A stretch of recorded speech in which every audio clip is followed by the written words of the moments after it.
Благодарам, почитувана подпредседателке. Побарав процедурална забелешка заради тоа што го имаме добиено материјалот. Вчера дојде, денеска се закажа седница на комисијава во 9 за во 10 и така натаму. Јутоа пред се сметам дека треба да имаме јасна представа за тоа што сакаме да гласаме денеска и како и на кој начин да постапиме. Зошто?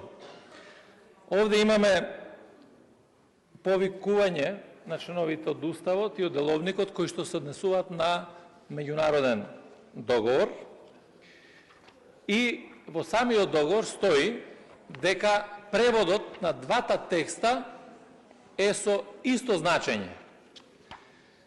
Во македонскиот текст стои дека е договор, предлог закон за ратификација на договорот на Република Северна Македонија на Велика Британија и Северна Ирска во врска со партнерството за реализација, а во верзија е аренџмент, односно спогодба.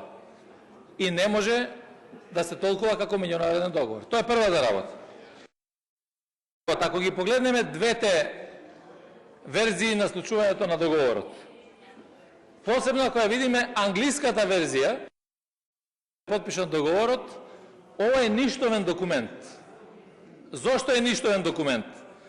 Затоа што вика го потпишал President of the Republic of North Macedonia.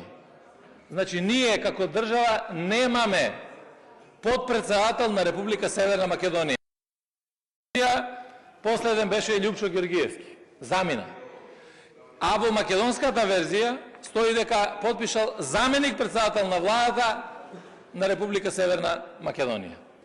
Ако е вака, тогаш нема апсолутно важност ваков еден договор или спогодба, како сакате наречете го, и тоа ќе мора да се исправи. Со цел да се разјаснат сите овие ситуации и да се заземат ставови и во владата, и во парламентарното мнозинство, барам час пауза. Благодарам.